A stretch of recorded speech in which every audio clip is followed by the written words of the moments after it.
Tips for test taking. These tips are useful for your tests generally, but also more specifically for your BGCSE and BGCSE English Language Comprehension papers. Before the test, there are some behaviors that you can engage in which will improve your performance on the day of your test.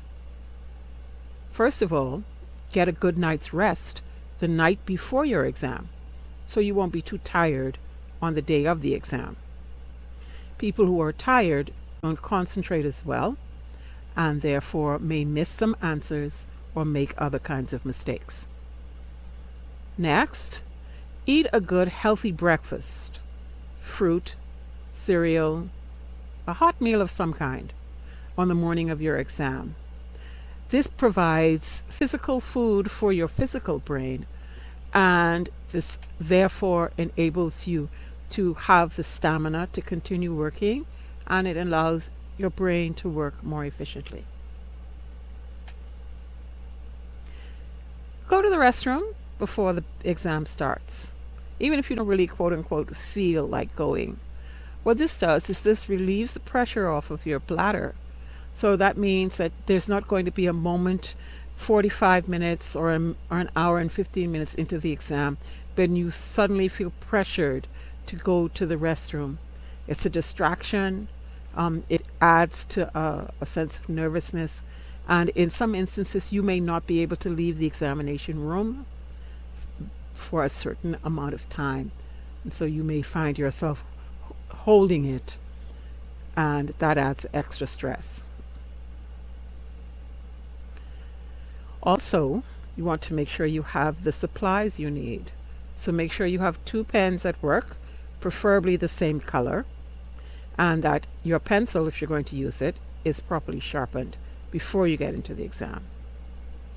Also, if you're going to need a ruler, a calculator, or an eraser, you should take those in with you in a clear plastic bag. So these are all steps you can take before the exam to be prepared. During the test, there are some things that you need to be doing as well. Again, these tips relate specifically to the English Language Comprehension exam, but they can be used on any exam where you have to read and write to answer. So first of all, listen carefully to the teachers and follow their instructions. Secondly, be careful. Do not open the test paper before you are told to do so. You will get explicit instructions. You may begin, start now, and then you open the paper. When you do open the paper, make sure you read the instructions at the beginning of the paper and then throughout the paper. Especially if your exam has more than one section, you should make every effort to look at all of the instructions. You should also look through the entire paper before you begin writing in any answers or reading through any passages or other information. Check to make sure all the pages are properly printed. Check to make sure that they're in the correct order. Make sure there aren't any sections that have been accidentally cut off, or so on and so forth. So you want to take a look at the paper to make sure that it's correct and whole. It also is an opportunity for you to get an idea of what's on the paper. So you skim through the paper information very generally before you start doing any work. In particular, I want to encourage you to look at the questions before you start answering. If you look through the questions in their entirety, again, you're not reading them deeply. You're just looking to see what the topics are like. You're trying to get a sense of what kinds of information you need from your brain.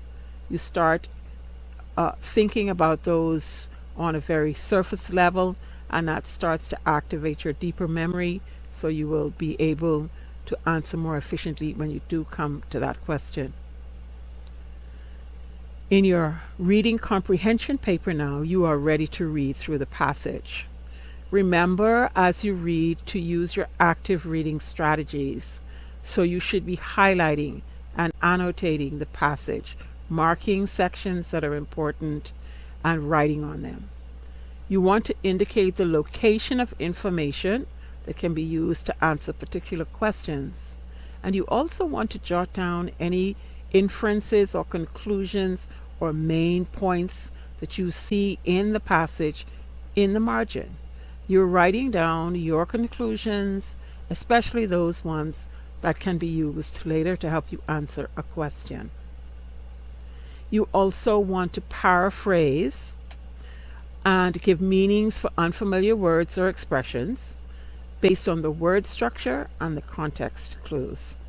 So if you're coming across an expression, a phrase, even just a single word that's used differently from what you're familiar with, or that you're just not familiar with at all, look at the root and the suffixes on the word, look at the way the word is used in the context, and draw some conclusions about the meaning.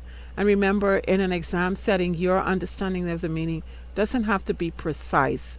You just want to get a general sense of what something is.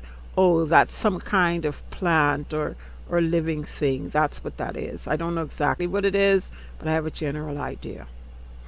So you have read all the way through your passage, and now you're ready to respond to the test. First of all, you've got to write in order to respond. And you want to make sure as you are writing your answers that you are using the instructions given for the particular questions you are answering. Make sure that your response is focused on all the different parts of each question. Some questions are only going to ask you one thing. What color is the sky? Other questions will ask you to do 2 or even 3 things. Give a word to describe Sally, and give some evidence from the passage to support your view of her. So you have to do 2 things there in order to get all the marks. Remember that if you don't respond to all parts of the question, you run the risk of not getting all parts of the marks. Paraphrase. When you're asked to give evidence or give support or give examples, avoid copying out the passage word for word. Paraphrase the information from the passage instead. Try to say it in your own way, put it in your own words. This doesn't mean you can't use any words from the passage, but you want to select the words that really need to be used, and you want to use the words from the passage when that is going to be helpful to you. If writing out the entire passage meant that you would get full marks, that's just what we would do. But you actually get credit for being able to paraphrase. You also want to avoid, excuse me, you also want to avoid useless, unnecessary, or ineffective repetition of phrases from the question or passage. So if you've said that word or phrase once, you shouldn't be writing it again. The question asks you to give 3 ways that rain is formed. One way that rain is formed, another way that rain is formed, a third way that rain is formed. Because they're in the same paragraph, you don't need to say that rain is formed over and over and over again. You can say it once, and then you can say another. Additionally, rain is formed when. Try using synonyms and paraphrasing. Although we've already talked about writing in terms of your ideas, it's also important to remember to write as correctly and as clearly as you can, so that you can reduce the amount of checking that you need to do at the end. You don't have to correct a mistake that you didn't make in the first place. So as you are writing, you should automatically be capitalizing the B in Bahamas. You should automatically be putting the full stop at the end of each sentence, so that you don't have to go back and put those in later. You should automatically be using the correct spelling of there, so that you don't have to change it later. Also, you want to use your time wisely, and this is one of the reasons why you want to look over your test paper before you begin. By looking at the questions and the tasks to see what you have to do first, next, and last, you can organize your time. You can say, okay, I'm going to need most of my time to answer the first 8 questions. But the 9th question is a long question and it has a lot of marks, so I probably need to use a little more time. I usually give a rule of thumb. You want to spend about 2 minutes for every point that the question is worth. You don't want to spend less than that. So if the question is worth 10 marks, you should be expecting to use about 20 minutes to make sure that you have the answer complete. Also remember that a wise use of time is making sure that you read and understand the passage thoroughly. Don't rush through the passage to get to the questions. Highlight, annotate, take about 20 minutes to make sure that you fully understand before you start working on answers. And then finally, when you've written everything, check over your work. When the person who is administering your exam says you have 5 minutes left or there are 5 minutes remaining in this exam, that's a sign to you that it's time to do some checking. Even if you have been finished for a while, get up with a fresh eye, look through, make sure you don't have any mistakes that will cause you to lose marks unnecessarily.